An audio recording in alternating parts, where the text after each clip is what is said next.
ہمیں توپوں ٹیپوں سے ٹکرانے کا حوصلہ دیا ہے، اس نے ہمیں تلوار کے سائے میں جینا سکھایا ہے، اس نے ہمیں جفاکشی کی مشق کرائی ہے۔ ارے سرزمین مکہ سے پوچھ لو، سرزمین مدینہ سے پوچھ لو، روس و ایران سے پوچھ لو، روم و فارس سے پوچھ لو، حضور اسرائیل سے پوچھ لو کہ ہم نے کیسی کیسی وفاداری کا ثبوت دیا۔ مکہ میں تھے تو مکہ کے ساتھ وفاداری کی تھی، جب ہم مدینہ میں تھے تو مدینہ کے ساتھ وفاداری کی تھی، جب ہم روس و ایران میں تھے تو روس و ایران کے ساتھ وفاداری کی تھی، جب ہم روس و اسرائیل میں تھے تو روس و اسرائیل کے ساتھ وفاداری کی تھی۔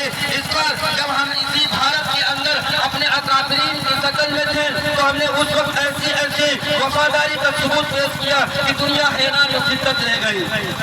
اسی ہندوستان کی حفاظت کی خاطر ہمیں توپوں ٹیپوں کا نشانہ بنایا گیا، شیروں کی مشقتوں کو برداشت کرنا پڑا۔ لبے آکر اے ہندوستان سن، ہم اپنی وفاداری کی روداد سنانے جا رہا ہوں جو آج کی برکت ہر دنیا کے بھی تاریخ پر جائیں گے۔ جب اس ہندوستان کے اندر انگریز کا ناپاک سایہ پڑا، انگریز کا ناپاک قدم پڑا، تو سب سے پہلے جس نے انگریز کے خلاف کھڑا ہے، جس نے انگریز کے خلاف جہاد کیا ہے، جس کی فوجیں انگریز کے خلاف مرد مقابل آئی ہیں، وہ بنگال کا وہ راجا ہے، بنگال کا نواب ہے جس کا نام ورکی خان ہے۔ جب وہ 1757 میں اٹھتا ہے، جب وہ نواب اٹھتا ہے، جب وہ لیڈر اٹھتا ہے، جب وہ مرد اٹھتا ہے تو انگریز کو اپنی ماں کا دودھ یاد آ جاتا ہے۔ انگریز بنگال کی ریاست کو چھوڑ بھاگتا ہے۔ بنگال اس وقت میں اتنا خوشحال علاقہ، خوشحال ریاست تھی جہاں پر مال و دولت کی ریل پیل تھی، جہاں پر ہریالی تھی۔ انگریز کی پہلی نگاہ بنگال پہ پہنچی، حضرت نواب ورکی خان نے اسے ایسی شکست دی کہ دوبارہ اس کی ہمت نہ ہو سکے۔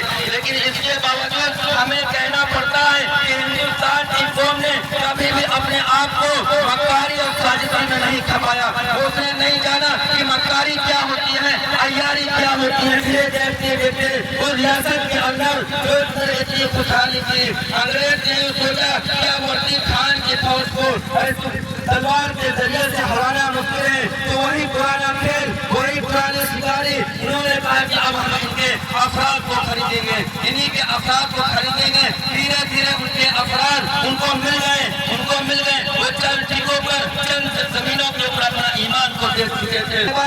1757 کے اندر 1772 میں اسی سازش کی بنیاد پر کو شہید کر دیا گیا۔ جب حضرت نواب ورکی خان جب شہید ہو گئے تو ان کی ضرورت اور بڑی، انہوں نے بنگال کے ساتھ میں بہار کو قبضہ کیا، اور پھر اس کے علاوہ میراتیلوں اور دوسرے دیگر علاقوں پر ان کی نظر پڑی۔ پھر اس کے بعد میں 1757، 1772، 1782 کے اندر دوسری ریاست ہے جس کا نام میسور ہے، جو آج کے وقت میں کرناٹک کے صوبے کے ساتھ منسوب ہے۔ یہ میسور کی ریاست جو دوسری ریاست تھی جہاں پر مال و دولت کی ریل پیل تھی، وہ اتنے لوگ، اتنے اہم ترین لوگ تھے کہ ملک کے اندر دوسری ریاستیں کوئی اس کا مقابلہ نہیں کر سکتی تھی۔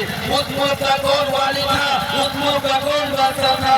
اس ملک کا والی ٹیپو سلطان کا والد حیدر علی تھا۔ کون حیدر علی؟ جس نے اپنا ایسا ہمنوا اور ہم نسل پیدا کیا جس کے جنازے پر کھڑے ہو کر کے انگریز کہتا ہے کہ آج ہمارا ہے، آج یہ ہندوستان ہمارا ہے۔ کون حیدر علی؟ جس نے اپنا ایسا ہمنوا اور نسل پیدا کیا کہ آج کے وقت میں جتنے لانچر موجود ہیں، جتنے میزائل موجود ہیں، سب سے پہلے اس کو بنانے والا، اس کا موجد یہی ٹیپو سلطان تھا، یہی ٹیپو سلطان تھا۔ وہ ٹیپو سلطان جس کے جنازے پر کھڑے ہو کر کے انگریز یوں کہتا ہے کہ آج سے ہندوستان ہمارا ہے۔ میرے عزیزوں، ٹیپو سلطان پھر اس کے بعد اس ریاست کے اندر پھر وہی جو بنگال کی ریاست کے ساتھ کیا گیا تھا، ٹیپو سلطان دیکھتے دیکھتے وہ ریاست جس کے پاس ایسا اسلحہ موجود تھا کہ ملک کے